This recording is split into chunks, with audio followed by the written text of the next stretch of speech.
Assalamualaikum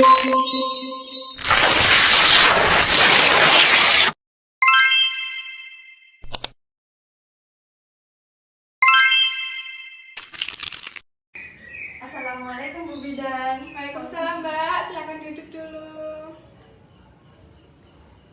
Bagaimana Mbak, ada yang bisa saya bantu? Begini Bu Bidan, kan saya akan menikah 3 bulan lagi. Iya. Saya berpikiran datang ke sini untuk bertanya apa yang saya harus lakukan sebelum menikah. Baik Mbak, sebelumnya saya ingin memperkenalkan diri. Nama saya Bidan Katrin dan di sebelah saya ini ada Bidan Indana yang membantu saya pada sore hari ini. Sebelumnya, apakah boleh tahu nama dan tanggal lahir Mbak terlebih dahulu? Baik Bu Bidan, perkenalkan nama saya Ayu Nancy Margareta. Saya lahir pada tanggal 20 Agustus 2001. Baik, tujuan kali ini yaitu mengenai KIE, pranikah atau konseling ya Mbak, informasi dan edukasi mengenai pranikah. Gampangnya seperti yang Mbak bilang tadi, yaitu tentang apa saja yang harus dilakukan sebelum menikah. Apakah Mbak sudah mantap dan setuju dengan tujuan pertemuan hari ini? Iya Ibu, saya setuju dan saya sudah mantap. Baik, kalau begitu ada kontrak waktu yang dilaksanakan kurang lebihnya 10-15 menit ya Mbak. Apakah Mbak bersedia? Baik Bu, saya bersedia.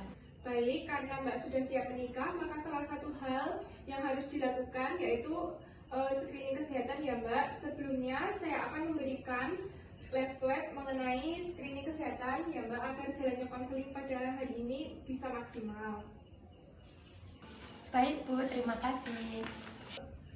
Saya lanjutkan ya Mbak, screening kesehatan ini memiliki manfaat seperti menurunkan angka kematian ibu dan bayi, mencegah kehamilan yang tidak diinginkan, mencegah komplikasi dalam kehamilan dan persalinan, mencegah kelahiran mati, prematur dan bayi dengan berat lahir rendah, kemudian untuk mencegah terjadinya kelahiran cacat, mencegah infeksi pada neonatal, mencegah kejadian underweight dan stunting sebagai akibat dari masalah nutrisi dari ibu. Dan kemudian untuk mengurangi resiko diabetes dan penyakit kardiovaskuler dalam kehamilan, dan untuk mencegah penularan HIV/AIDS dari ibu ke janin. Seperti itu Mbak. Maaf Bu, saya kurang paham stunting itu apa ya? Baik Mbak, saya akan menjawab pertanyaannya. Jadi stunting itu merupakan kondisi gagal tumbuh pada anak balita atau anak di bawah 5 tahun. Akibat kekurangan gizi kronis sehingga anak terlalu pendek atau pertumbuhan tidak sesuai dengan usia bayi. Baik Bu Bidan, saya sudah paham.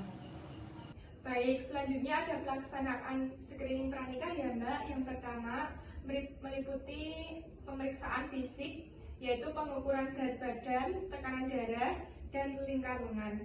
Pemeriksaan ini tujuannya agar Mbak dan calon suami mengetahui kondisi kesehatan masing-masing. Kemudian ada pemeriksaan penunjang wajib seperti pemeriksaan kehamilan atau urin dan pemeriksaan kadar hemoglobin.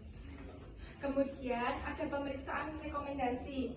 Pemeriksaan itu meliputi pemeriksaan gigi, pemeriksaan kadar gula darah, pemeriksaan kolesterol, pemeriksaan asam urat, pemeriksaan hepatitis B, dan pemeriksaan HIV atau AIDS ya Mbak. Wah, ternyata lumayan banyak ya Bu. Apakah semua harus saya lakukan? Untuk mengetahui keadaan tubuh Mbaknya sendiri, sebaiknya dilakukan pemeriksaan fisik atau head to toe ya Mbak, dari ujung kepala sampai ujung kaki, agar apabila ada hal yang tidak diinginkan masih bisa dicegah. Waduh, iya Bu, saya usahakan. Saya lanjut ya Mbak, kemudian ada pemberian seperti imunisasi berupa suntik, yaitu suntik TT atau imunisasi tetanus toksoid. Itu diberikan pada orang yang sebelum nikah dan tujuannya untuk agar tubuh lebih kebal dari infeksi tetanus. Begitu. Apakah suntik TT itu diwajibkan untuk yang sebelum menikah ya Bu? Menurut KUA ini diwajibkan ya Mbak, dan hanya dilakukan pada wanita karena saat melakukan hubungan seksual pertama kali nanti umumnya alat reproduksi wanita akan mengalami luka akibat robekan selaput darah. Nah, meskipun tidak semua selaput darah robek akibat seksual, tetapi tetap saja luka ini bisa menjadi jalan masuknya bakteri penyebab tetanus. Maka dari itu suntik TT tersebut diberikan. Suntik TT pranikah diusahakan 2 minggu sebelum menikah ya Mbak, agar ada waktu bagi tubuh untuk membentuk antibodi. Tetapi suntik TT ini dilakukan 5 kali ya Mbak. Suntik TT yang kedua dilakukan sebulan setelah TT pertama, lalu TT ketiga dilakukan 6 bulan setelah TT kedua.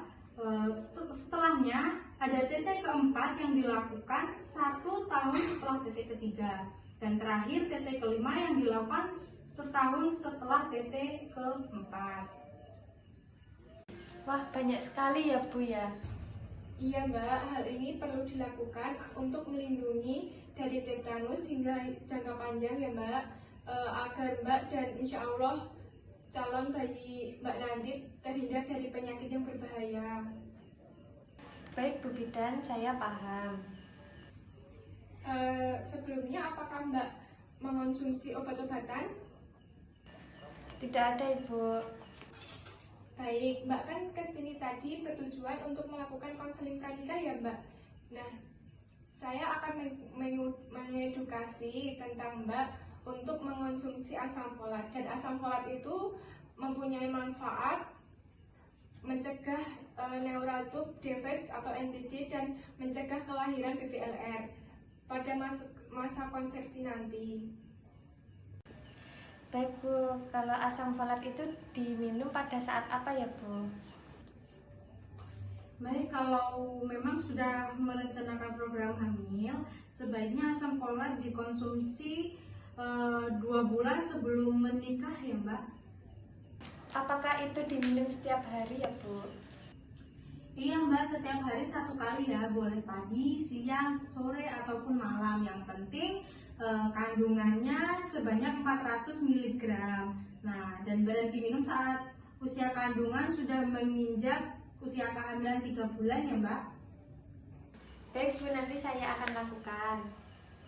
Nah, yang keempat adalah konsultasi kesehatan. Seperti ada yang di leaflet ini ya Mbak, tujuannya untuk mengetahui status kesehatan calon pengantin sehingga dapat memberikan waktu pengobatan apabila ditemukan masalah kesehatan. Seperti yang saya katakan tadi, jadi sebaiknya Mbak dan calon suami melakukan pemeriksaan dari ujung kepala sampai ujung kaki agar apabila ada sesuatu buruk bisa dilakukan pengobatan. Wah, begitu ya Bu. Baik, nanti saya akan melakukan konseling. Ada lagi nggak Bu? Ya Mbak, yang terakhir yaitu pelayanan psikologis. Hal ini bertujuan untuk mempersiapkan mental calon pengantin menghadapi pernikahan, kehamilan, persalinan, masa nifas, dan keluarga berencana. Wah, banyak sekali ya Bu yang harus diperhatikan. Ya, sekarang sudah selesai ya Mbak. Apakah Mbak bisa mengulangi apakah yang saya jelaskan tadi? Tadi kita membahas tentang manfaat screening, pemeriksaan fisik, pemeriksaan penunjang, suntik TT, asam folat, konseling, dan pelayan psikologis. Kalau nggak salah gitu ya Bu ya? Ya, benar Mbak. Terima kasih sudah mendengarkan dengan baik. Apakah ada yang ditanyakan lagi? Sepertinya sudah tidak ada Ibu. Ya sudah, jika tidak ada yang ditanyakan lagi. Kalau begitu, saya tutup sesi KIE pada sore hari ini ya Mbak. Kalau ada yang ditanyakan, boleh datang ke sini lagi. Baik Bu Bidan, terima kasih. Saya pamit ya Bu. Assalamualaikum Bu Bidan. Waalaikumsalam Mbak. Hati-hati di jalan. Hati-hati di jalan ya Mbak. Selamat datang kembali.